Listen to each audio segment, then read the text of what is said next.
Hi hello ನಮಸ್ತೆ friends. ಕೊನೆಗೂ ಜಾರ್ಖಂಡ್ ವಿದ್ಯಾರ್ಥಿಗಳ ಹೋರಾಟ ದೊಡ್ಡ ಮಟ್ಟಕ್ಕೆ ಹೋಗಿ ಅಸೆಂಬ್ಲಿ ಚಲೋ ಮಾರ್ಚ್ ವೇಳೆ ಲಾಠಿ ಚಾರ್ಜ್ ನಡೆದಿದೆ. ಜಾರ್ಖಂಡ್ ಪೊಲೀಸರು ವಿದ್ಯಾರ್ಥಿಗಳ ಮೇಲೆ ಲಾಠಿ ಪ್ರಹಾರವನ್ನೇ ನಡೆಸಿದ್ದಾರೆ. ಸಾಕಷ್ಟು ಜನರಿಗೆ ಗಾಯಗಳಾಗಿದ್ದು ಅವರನ್ನು ಆಸ್ಪತ್ರೆಗೆ ಕರ್ಕೊಂಡು ಹೋಗ್ತಾ ಇದ್ದ ವಿಡಿಯೋಗಳು ಕೂಡ ಹರಿದಾಡ್ತಾ ಇವೆ. ಆಲ್ರೆಡಿ ಜಾರ್ಖಂಡ್ ವಿಚಾರದಲ್ಲಿ ಸಾಕಷ್ಟು ಜನರ ಬಣ್ಣ ಬಯಲಾಗಿತ್ತು. ಈ ಘಟನೆ ನಡೆದ ಬಳಿಕ ಪ್ರಜಾಪ್ರಭುತ್ವದ ಹೆಸರಲ್ಲಿ ಆಗಾಗ ಸ್ಕೋಪ್ ತೆಗೆದುಕೊಳ್ಳುವವರು ಸಂಪೂರ್ಣ ಬೆತ್ತಲಾದಂತಾಗಿದ್ದಾರೆ. ಮೇಲ್ನೋಟಕ್ಕೆ ಇದು ದೆಹಲಿ ಗಲಭೆಗೆ ಕೌಂಟರ್ ಹೋರಾಟದಂತೆ ಕಾಣಿಸ್ತಾ ಇದ್ರು ಇಲ್ಲಿ ನಡೆದಿರೋ ಘಟನೆಗಳು ಕೆಲ ನಾಯಕರ ಭವಿಷ್ಯಕ್ಕೆ ದೊಡ್ಡ ಮಟ್ಟದಲ್ಲಿ ಡ್ಯಾಮೇಜ್ ತರಿಸುವ ಸಾಧ್ಯತೆ ಇದೆ. ಇದರ ಬೆನ್ನಲ್ಲೇ ಜಾರ್ಖಂಡ್ ವಿಪಕ್ಷಗಳು ರೊಚ್ಚಿಗೆದ್ದಿವೆ. ದೆಹಲಿ ವಿಚಾರ ಇಟ್ಕೊಂಡು ಕೇಂದ್ರಕ್ಕೆ ಪ್ರಶ್ನೆ ಮಾಡುವವರನ್ನ ಕಟ್ಟಿ ಹಾಕಿಸ್ತಾ ಇದೆ. ಇನ್ನೊಂದೆಡೆ ಅಮಿತ್ ಶಾ ರಾಹುಲ್ ಗಾಂಧಿಗೆ ಹೊಸ ಸವಾಲು ಹಾಕಿದ್ದಾರೆ. ಇದೆಲ್ಲದರ ಡೀಟೇಲ್ಸ್ ಕೊಡ್ತೀನಿ. ನೀವು ಮಿನಿಟ್ ಮೇಡ್ ಚಾನಲ್ ಅನ್ನು ಫಾಲೋ ಮಾಡಿ ಸಬ್ಸ್ಕ್ರೈಬ್ ಮಾಡ್ಕೊಳ್ಳಿ. ಭಾರತದಲ್ಲಿ ಮಧ್ಯಮ ವರ್ಗ, ಶ್ರೀಮಂತರು, ಬಡವರು, ಕಡು ಬಡವರು ಹೀಗೆ ಹಲವು ವರ್ಗಗಳ ಜನರಿದ್ದಾರೆ. ಶ್ರೀಮಂತರ ಮನೆಯಲ್ಲಿ ನಡೆಯೋ ಒಂದು ಸಣ್ಣ ಕಾರ್ಯಕ್ರಮವು ಬಡವರ ಮನೆಯ ಮದುವೆ ಮನೆಗಿಂತಲೂ 10 ಪಟ್ಟು ದೊಡ್ಡ ಮಟ್ಟದಲ್ಲಿ ಇರುತ್ತೆ ಅನ್ನೋದು ವಾಸ್ತವ. ಈ ಅಜಗಜಾಂತರ ವ್ಯತ್ಯಾಸ ಅನ್ನೋದು ಕೇವಲ ಜನಜೀವನದಲ್ಲಿ ಮಾತ್ರ ಇಲ್ಲ, ಇದನ್ನು ದಾಟಿ ಹಲವು ಕಡೆಗಳಲ್ಲಿ ಕಾಣಿಸುತ್ತೆ. ಉದಾಹರಣೆಗೆ, ಕೆಲವರು ಒಂದು ಹೋರಾಟವನ್ನ ಆಚರಿಸುವಾಗ ಅದಕ್ಕೆ ಪ್ರಚಾರ ಕೊಡೋದಕ್ಕೆ ಬಾಲಿವುಡ್ ಸೆಲೆಬ್ರಿಟಿಗಳು, ಸದಾ ಅದರ ಬಗ್ಗೆ ಕವರ್ ಮಾಡೋದಕ್ಕೆ ಮಾಧ್ಯಮಗಳು, ಭಾವನಾತ್ಮಕ ಪೋಸ್ಟ್ ಹರಿಬಿಡೋದಕ್ಕೆ ಜಂತುಗಳು, ಪೊಲೀಸ್ ಲಾಠಿ ಚಾರ್ಜ್ ಮಾಡಿದ್ರೆ ಕಣ್ಣೀರು ಹಾಕೋದಕ್ಕೆ ವಿದ್ವಾಂಸರನ್ನ, ಹೀಗೆ ಎಲ್ಲಾ ಕಡೆಯಿಂದಲೂ ಅದ್ದೂರಿಯಾಗಿ ಆಚರಣೆ ಮಾಡೋದಕ್ಕೆ ಸಾಕಷ್ಟು ಹಣವನ್ನ ಖರ್ಚು ಮಾಡಿರ್ತಾರೆ. ಆದ್ರೆ ಬಡವರ ಹೋರಾಟದಲ್ಲಿ ಇದ್ಯಾವುದೂ ಇರೋದಿಲ್ಲ. ಹೋರಾಡಿದ್ದು ಗೊತ್ತಾಗೋದಿಲ್ಲ, ಹಲ್ಲೆ ನಡೆದಿದ್ದು ಗೊತ್ತಾಗೋದಿಲ್ಲ, ನ್ಯಾಯ ಸಿಗ್ತಾ ಇಲ್ವಾ ಅನ್ನೋದು ಗೊತ್ತೇ ಆಗೋದಿಲ್ಲ. ಈಗ ಬಡವರ ಹೋರಾಟದಂತೆ ಗುರುತಿಸಿಕೊಳ್ತಾ ಇರೋದು ಜಾರ್ಖಂಡ್ ವಿದ್ಯಾರ್ಥಿಗಳ ಹೋರಾಟ. ಕಳೆದ ಸುಮಾರು 15 ದಿನಗಳಿಂದ ಪ್ರೊಟೆಸ್ಟ್ ಮಾಡ್ತಾ ಇದ್ದ ವಿದ್ಯಾರ್ಥಿಗಳ ಮೇಲೆ ಲಾಠಿ ಚಾರ್ಜ್ ಮಾಡಿರೋ ವಿಡಿಯೋಗಳು ಒಂದರ ನಂತರ ಒಂದು ಬರ್ತಾನೆ ಇರುತ್ತೆ. ಅದನ್ನು ನೋಡುವಾಗ ಪೊಲೀಸ್ ಆಕ್ಷನ್ ಯಾವ ಮಟ್ಟದಲ್ಲಿತ್ತು ಅನ್ನೋದು ನಿಮಗೆ ಗೊತ್ತಾಗ್ತಾ ಹೋಗುತ್ತೆ. ಇದನ್ನ ಸಮರ್ಥನೆ ಮಾಡ್ಕೊಳ್ಬೇಕು ಅನ್ನೋ ಹಾಗಿದ್ರೆ ದೆಹಲಿ ಹೋರಾಟದ ವೇಳೆ ಕೇಂದ್ರ ಏನ್ ಮಾಡಿತ್ತೋ ಜಾರ್ಖಂಡ್ ಸರ್ಕಾರ ಕೂಡ ಈಗ ಅದನ್ನೇ ಮಾಡಿದೆ ಅಂತ ಹೇಳ್ಬೋದೇನೋ. ಆದರೆ ಈ ಮಾತನ್ನ ಹೇಳಿಬಿಟ್ರೆ ಈ ಪ್ರಕರಣಕ್ಕೆ ಫುಲ್ ಸ್ಟಾಪ್ ಇಟ್ಟಂತೆ ಆಗೋದಿಲ್ಲ, ಸಿಕ್ಕಿ ಬಿದ್ದಂತೆ ಆಗುತ್ತೆ.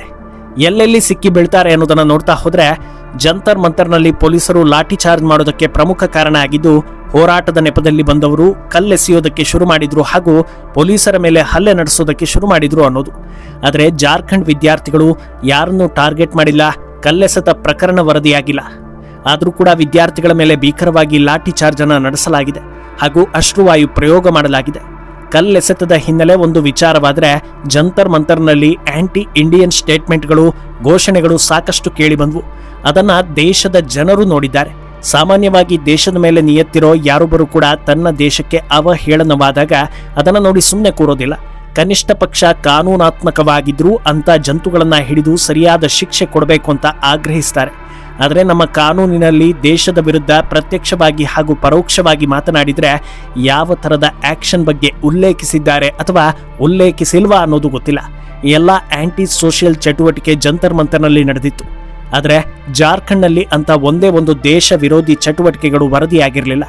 ಆದರೂ ಕೂಡ ಸರ್ಕಾರ ಯಾವ ಲೆವೆಲ್ಗೆ ವಿದ್ಯಾರ್ಥಿಗಳ ಮೇಲೆ ಲಾಠಿ ಚಾರ್ಜ್ ಮಾಡಿಸಿದೆ ಅನ್ನೋದನ್ನ ನೋಡ್ತಾ ಇದ್ದೀರಾ. ಸಾಧಾರಣವಾಗಿ ಅಧಿಕಾರದಲ್ಲಿ ಇರುವವರು ತಮ್ಮದೇ ಒಂದು ವರ್ಚಸ್ಸನ್ನ ಮೇಂಟೈನ್ ಮಾಡ್ತಾರೆ. ಯಾರಾದರೂ ಅವರ ಬಗ್ಗೆ ಹಗುರವಾಗಿ ಮಾತನಾಡಿದರೆ ಹೇಗಾದರೂ ಮಾಡಿ ಆ ವ್ಯಕ್ತಿಗೆ ತಮ್ಮ ಪವರ್ ಏನು ಅನ್ನೋದನ್ನ ತೋರಿಸಬೇಕು ಅಂತ ಬಯಸ್ತಾರೆ.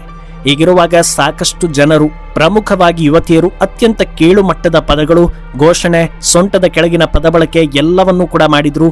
ನೇರವಾಗಿ ಪ್ರಧಾನಿ ಮೋದಿ ಹೆಸರು ಹೇಳಿಕೊಂಡು ಅವಾಚ್ಯಗಳನ್ನ ಪ್ರಯೋಗ ಮಾಡಿದ್ರು.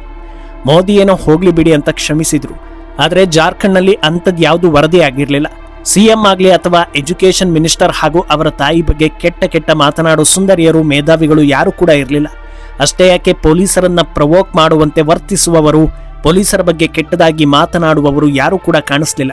ಆದರೂ ಜಾರ್ಖಂಡ್ ಪೊಲೀಸರು ರೊಚ್ಚಿಗೆದ್ದು ವಿದ್ಯಾರ್ಥಿಗಳನ್ನ ಬಡಿತಾ ಇರೋ ದೃಶ್ಯಗಳು ವಿಡಿಯೋಗಳಲ್ಲಿ ಕಾಣಿಸ್ತಾ ಇದೆ.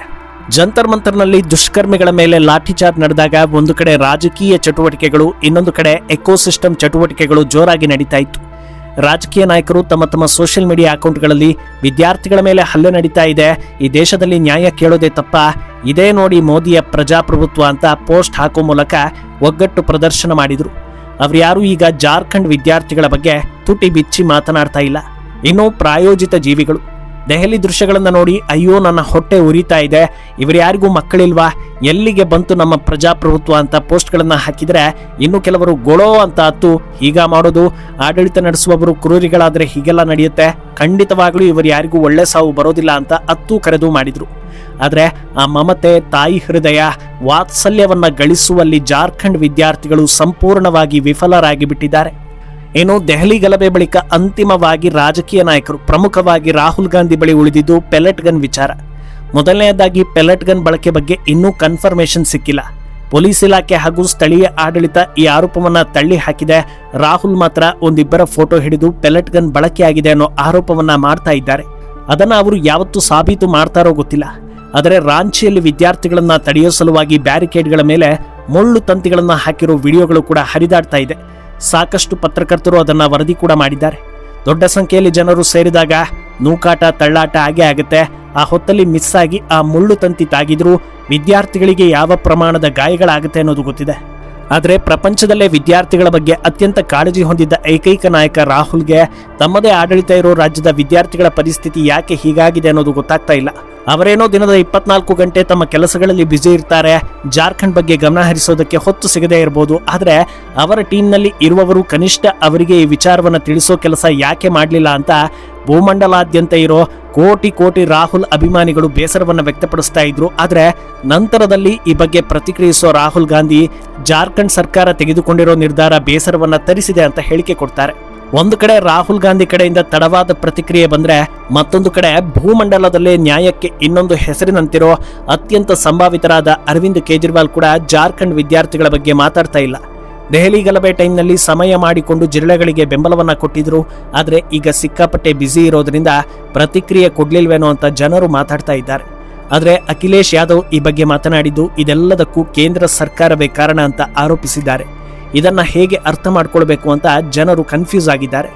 ಯಾಕೆ ಇದು ಹಲವರ ಭವಿಷ್ಯಕ್ಕೆ ಸಮಸ್ಯೆ ತರುತ್ತೆ ಅನ್ನೋದನ್ನ ನೋಡ್ತಾ ಹೋಗೋದಾದ್ರೆ, ಜಾರ್ಖಂಡ್ ವಿದ್ಯಾರ್ಥಿಗಳು ಯಾರ ರಾಜೀನಾಮೆಯನ್ನು ಕೂಡ ಕೇಳದೆ ಎಕ್ಸಾಮ್ ಕ್ಯಾನ್ಸಲ್ ಮಾಡಿಸಿ ಪ್ರಕರಣವನ್ನ ಸಿಬಿಐಗೆ ನೀಡಿ ಸಿಎಂ ಬಂದು ನಮ್ಮ ಹತ್ತಿರ ಮಾತನಾಡಲಿ ಅನ್ನೋದನ್ನ ಮಾತ್ರ ಕೇಳಿದ್ರು. ನೀಟ್ ವಿಚಾರದಲ್ಲಿ ರಾಜೀನಾಮೆಯಿಂದ ಹಿಡಿದು ಸಚಿವರ ಜೊತೆಗೆ ಮಾತುಕತೆ, ಹೊಸ ಕಾನೂನು ಜಾರಿ, ಹೈ ಲೆವೆಲ್ ತನಿಖೆ ಎಲ್ಲವೂ ನಡೆದಿತ್ತು.